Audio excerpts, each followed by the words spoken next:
All right, Kevin back with you for another episode of the $1 Million Relationships Podcast. And today I am here with Cathey. And you know what? We've had some conversation, and I have not even asked you how you pronounce your You name. know, it always comes up, Kevin. It's Armillas, like tortillas. Say that again. Armillas, like what? Like tortillas. Like tortillas. Okay. Okay. We've had some pretty deep conversations, you and I, and that wasn't on the list yet. Wasn't necessary. It wasn't necessary.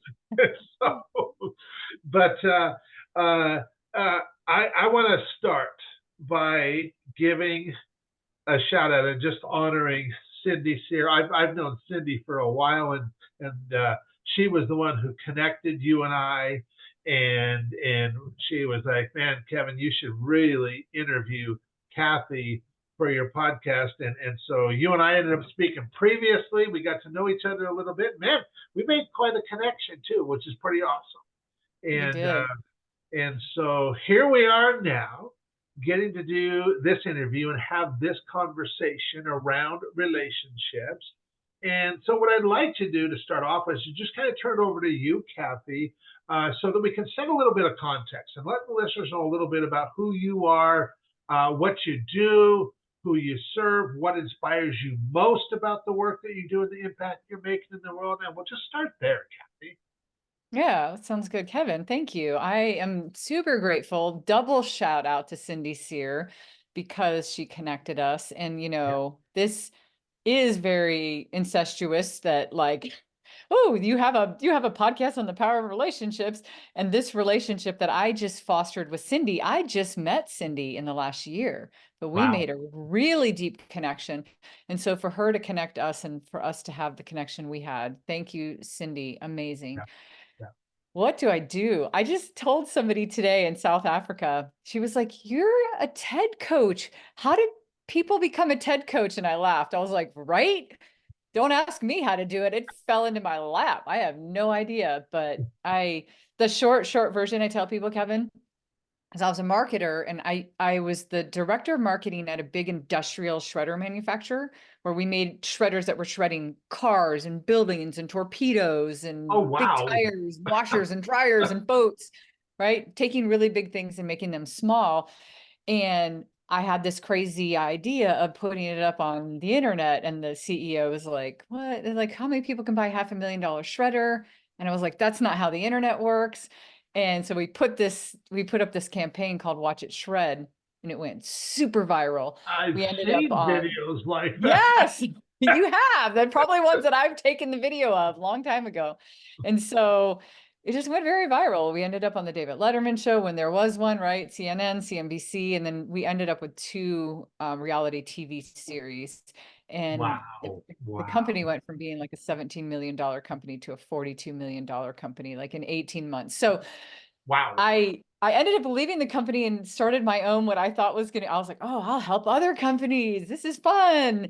And of course, things never turn out how you anticipate they did. So I started a small marketing company. And then one of my marketing clients got asked to give a TED talk. And at that point, I had written a marketing book and it won some awards. And I was out speaking. And so I was like, I could probably help you. And I did. And voila, here we are, like 12 years later. I'm a TED coach. I'm a storytelling coach. And I think the question that you said that was the most important to me was like, how does it impact me? Why am I passionate about it? What does it do? I feel like I've helped so many people talk about so many great ideas and make so many great connections via the power of their words and how they put it together. So in a nutshell, that's what I do. That's why I love it. And yeah, I don't know. If you had a path to get here, I wouldn't know how to tell you how to get here. Uh-huh. Yeah. I'm Isn't just it, here. Here I am.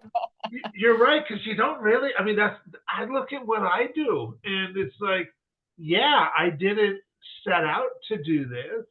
I just found out over time that, like, oh, I'm really good at this. I mean, even to the point when I would tell people, yeah, I love having conversations with other entrepreneurs because I'm just naturally curious guy. And so I ask lots of questions. In fact, my wife, it kind of irks her sometimes because I ask so many questions all the time. Why are you drilling me with questions? Yes, yeah. And but it served me really well talking with entrepreneurs because I'm naturally curious. I just give entrepreneurs, when we're having a conversation, they just feel seen, heard, and understood because I'm just genuinely engaged with them. Yeah. And then when I'm having conversation, I find out what they're working on, or what challenges they're up against, or what problems they're dealing with, or what opportunities. I just naturally default to, oh, who do I know somebody that can help you with that. I can get you connected with them. And I've told people about that, and they're like, Kev, it makes my head hurt to think about doing that. I can't, my mind doesn't work. How do you remember all of these people? And I'm like, I don't know. It's kind of like you just said, I don't know. I just do, you know. And that's called, whether you want to call it God-given gifts, unique ability, what have you. You know, it's just our You're like, gift. I know a TED coach, oddly enough. Let me file it somewhere in my brain. Right? Like, Yes. I Yeah. love I love that a lot. There was one thing when I first met you, I could see that. I love how important that is to the fabric of who you are as a person, that it's more, I bet you love giving gifts more than you do receiving them, right? Is this a true statement? So that definitely used to be true. Okay. And until well, about 11 years ago, a friend of mine really pointed out to me, he's like, Kev, because I was not only what I love giving, but when it comes to receiving, most of my life I totally sucked at that because I didn't want to bother people. I didn't want to ask for what I wanted either because I just felt like it was inconveniencing people. But he pointed out to me that, Kev, do you realize being this way, he said, you love giving to, especially to somebody who really appreciates it, but by you not opening yourself up to receiving, you're depriving others from Yeah, having that experience, absolutely. Yeah. And so, but that is a huge, it was a huge issue with me for most of my life up until 11 years ago. And I would say that, 80-20 principle definitely applies there. That I think 80% of entrepreneurs, regardless of how successful they are, they're not nearly as good at receiving as they are at giving. Yeah, I would agree with that. For And sure. when they can get better at receiving, ultimately they end up getting to give so much more too. Yeah, it's true. It's true. Yeah, the context of that though for me was more like you give the gift of other people, you give the gift of the connection, and that probably brings you so much joy, Oh, for that. And huge. it's Yeah. yeah, I love that. Yeah. I love that feeling that comes from, I don't know a better feeling than that when you get to give to others, especially somebody who really appreciates it. That's the most amazing feeling in the world to me. Yeah. You know that famous quote? I don't remember who said it. It's a very famous marketer, but it was something like, you know, the reason we do advertising is because 10 or I don't even remember the number, 10 or 20% of it is effective. The problem is we don't know which 10 or 20% is effective. That's And right. I think that the context or the analogy here is that you do things sometimes, and when you make connections, you don't understand the power of that ripple and how much it's going to make an impact on somebody. I just had somebody just reach out to me recently, somebody that I've known for over 10 years, and he wrote me and said, "Oh my gosh, I feel like I need to thank you because I went back." He goes, "I actually intentionally went back. I have this huge client I'm working with. It brings me so much joy, it brings them so much joy. It's such a great connection. And when I went back a couple of connections, I realized it was a direct somebody that you directly connected me to. As I went back, I thought it was somebody else. I actually forgot that you did, and huge impact. And I just wanted to say thank you. And then I didn't even remember. And then I looked and I go, oh yeah, I remember now. Isn't that wild? Yeah. It's just wild because you just don't know. You don't know where things will go. You don't know how they'll end up. You don't That's right. know. You don't know if you're saving somebody's life. You don't know. You don't know. You don't know what can come of it. It's awesome. That's right. That's right. But I can tell you, it sure is cool thinking about the possibilities for sure. Mhm. And I've got enough history behind me at this point to know that, like, you know what, you've made quite an impact in the world. And what I also know is I want to make a whole lot more impact in the world. Mhm. I just want to keep doing it and just keep stepping into it and leaning into it and just getting better at using my God-given gifts so that I can make the biggest impact possible in the world. Mhm. And that's what just inspires me most. And I just want to keep on doing that. And Mm, so, I well, love I want that. to switch with you. I don't want to cut you off if you wanted to say something. No, I love that. No. I'm celebrating that. I think that's amazing. I think it's great. I wish that the whole world was filled with people that wanted to do that. Well, I'll tell you, there is some amazing entrepreneurs in this world doing some amazing things. Mm. And when you get the right people in the right rooms, the right spaces for the right reasons, man, magic happens. It Mhm. absolutely happens when everybody just wants to show up to contribute, to help, to serve the others. And if anything, I get to help them become better at receiving because they all show up to give. That's a given. They easily do that. I Right, just help right. them receive more. Yeah. So I want Yeah. to switch gears just a little bit, and I'm going to reiterate the question for the benefit of the listeners. So, Cathey, have you ever been introduced to a person or persons that completely changed the course of your life or your business, so much so that much of what you have today would not be possible if not for this person or persons? And Cathey, I'm just really excited to hear your story and your experience around this topic of relationships. Yeah. I want to tell, can I tell you two stories, two people Absolutely. in two different ways, right? Okay. The first one I'm going to tell you, it's pretty funny, so people will be able to relate to this. Early on, I still have mentors, but early on, I had quite a few mentors. I wanted to make sure I was stepping into this business at the time. I'd written my marketing book, it won some awards. I was being asked to speak at international marketing conferences and stuff. And so, I wanted to have a speaker, kind of a speaker mentor, somebody that was already doing that, very famous speaker. And he told me, he gave me a lesson. It's kind of funny. He did a lot of things for me at that time, but he told me one thing that, when somebody says something, sometimes it just burns in your head and it will never come out of your head. It was one of those things. He said, Cathey, if you get on a stage, I don't care if the stage is a room that has 10 people in it. I don't care if there's 10,000. I don't care if there's 100,000. I don't care if you're getting paid $1. I don't care if you're doing it for free. I don't care if you're doing it for $100,000. Whatever you do, don't suck. That's Don't right. suck. And I was like, I immediately understood the lesson was that you put pride in your work. You don't use the stages to test things out. You're not a comedian. You're not out there trying to you're on a stage. You've been given the value of people's time, the privilege of this stage. Whatever you do, don't suck. So whatever it takes.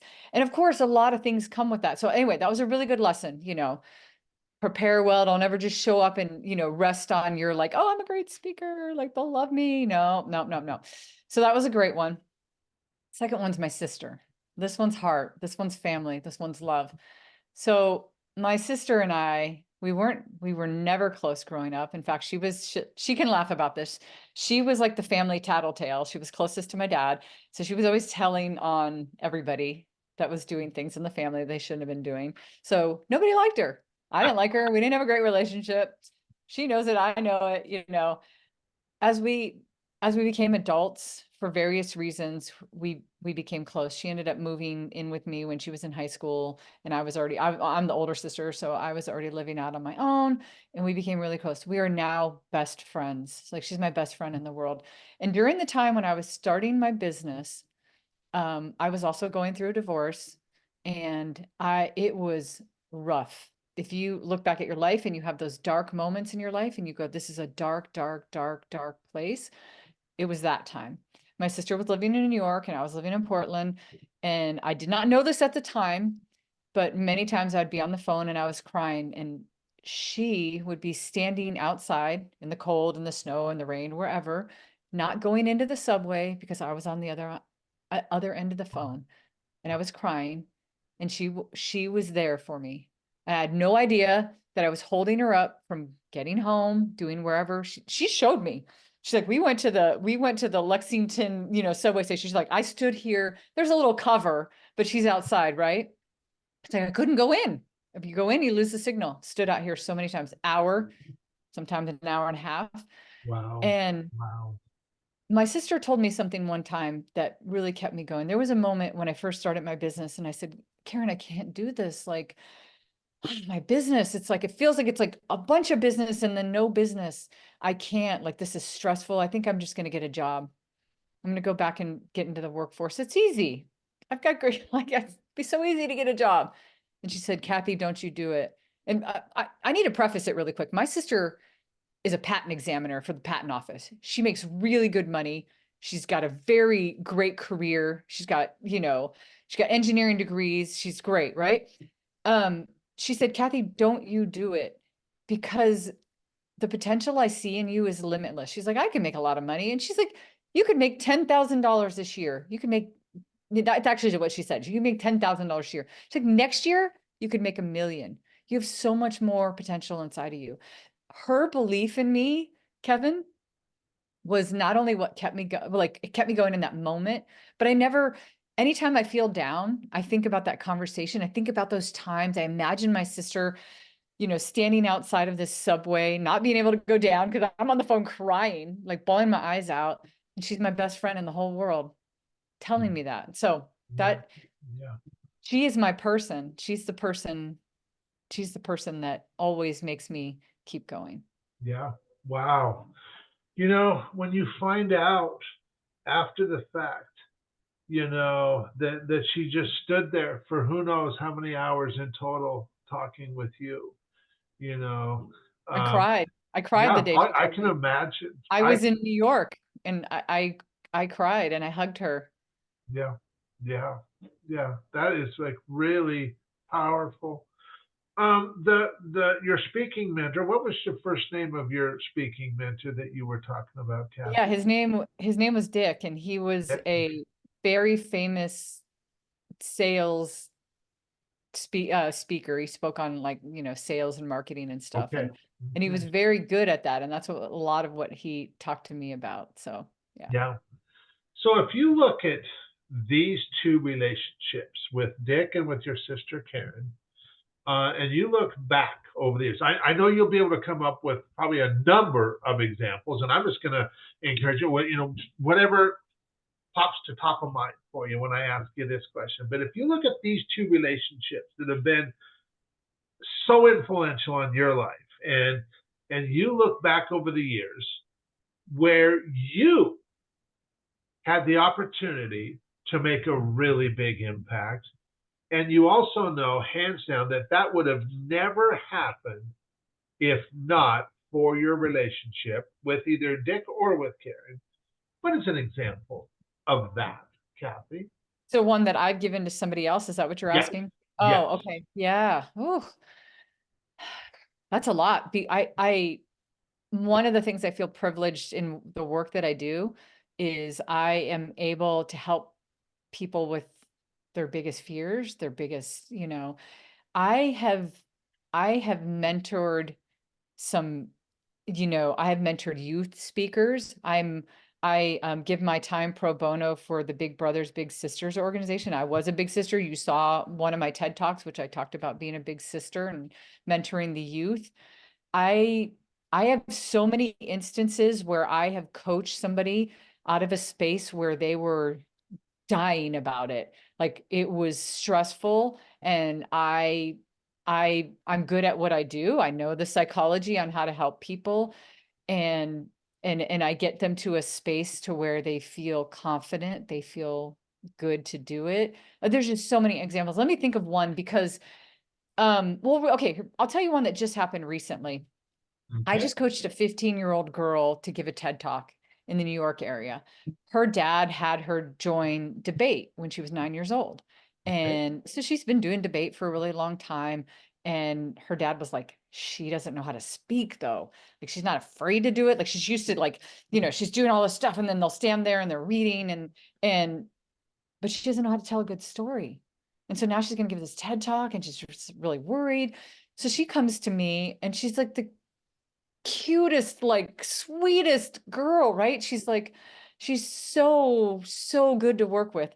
Better than most of the CEOs that I work with. Like she's like everything I told her to do, she did it in tenfold. She did it right away. She was so great.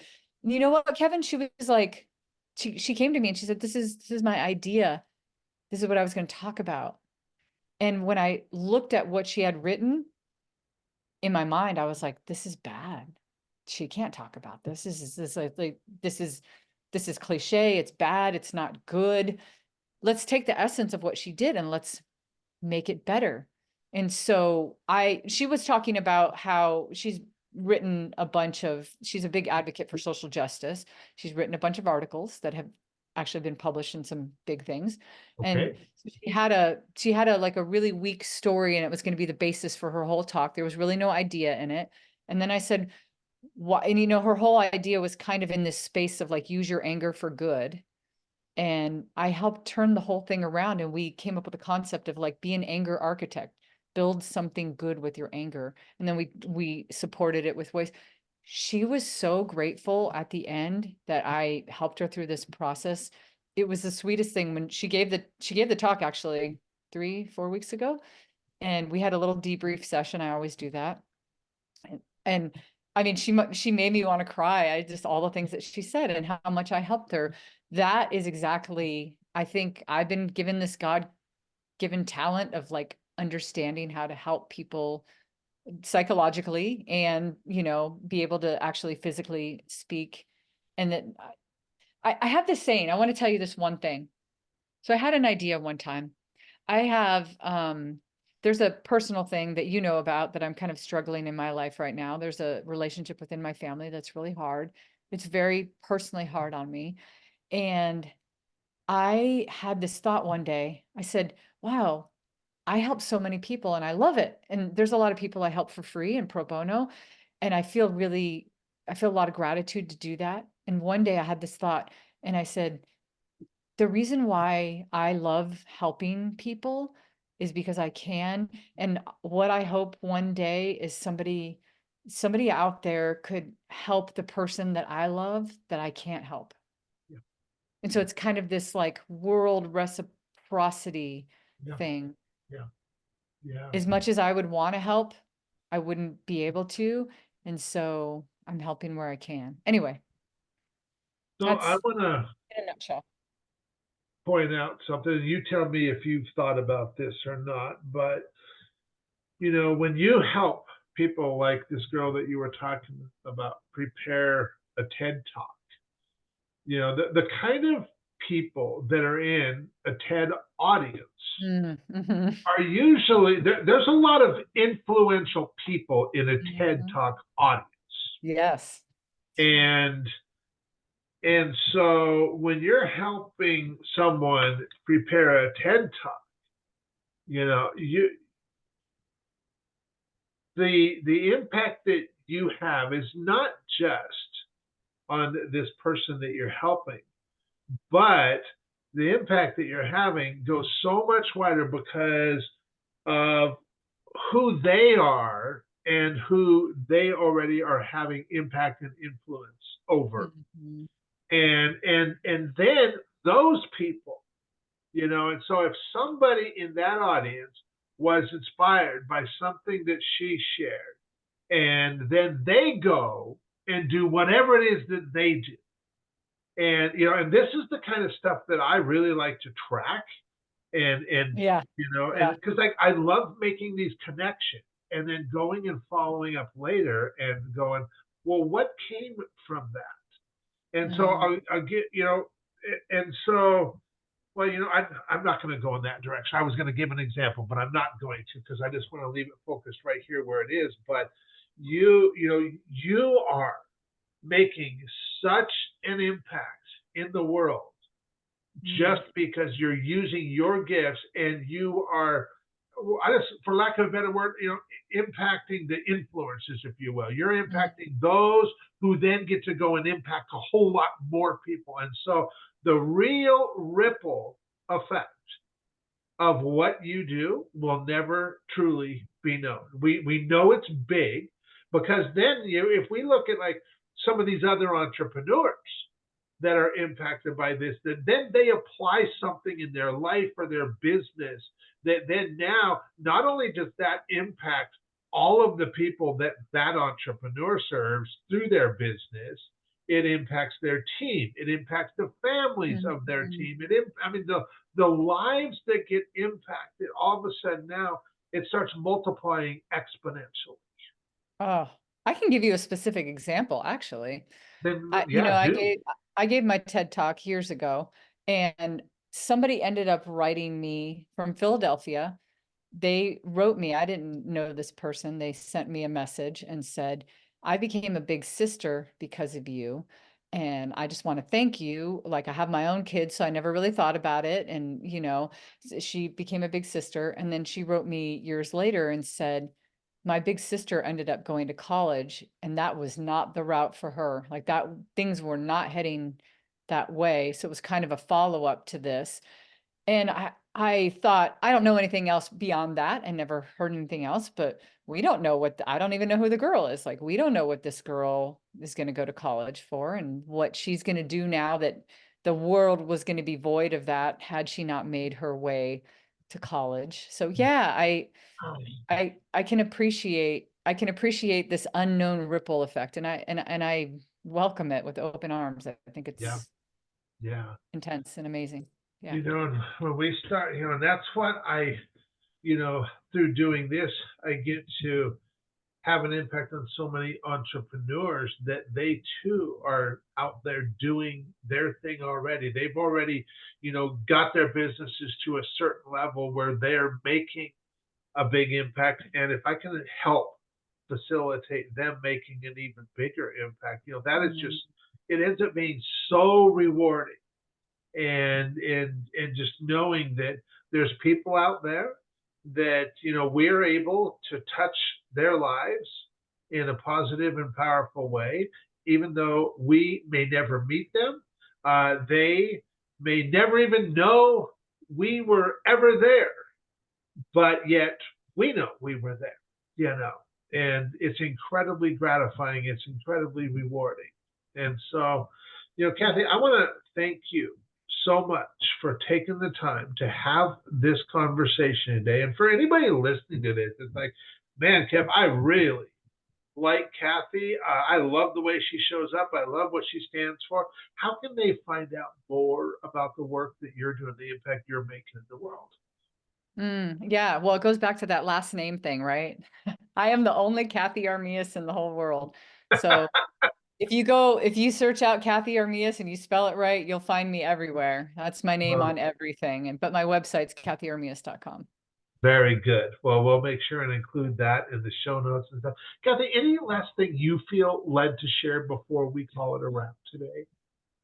Yeah, I would love to share my favorite quote if that's okay. Yeah. And just a real short story about how I found this quote. I still don't know who it's attributed to because I saw it when I was a kid.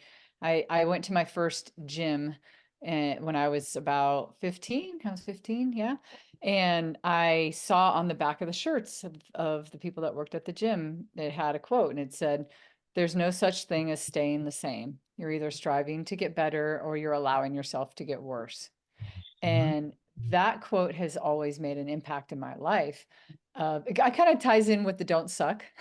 Yeah. Yeah. It's like be in my space and the striving to be better could be in so many ways. Yeah. Be a better human, be a better friend, be a better sister, be a better sister to Karen, right? Like whatever it is.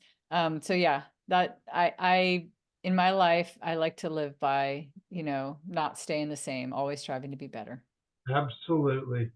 Well, Cathey, once again, thank you so much for taking the time to have this conversation. I am really excited to get this out there and share it with a bunch of other Mm, entrepreneurs and founders and CEOs because I know that it's going to have a major impact on their lives too. So thanks so much. thank you, Kevin.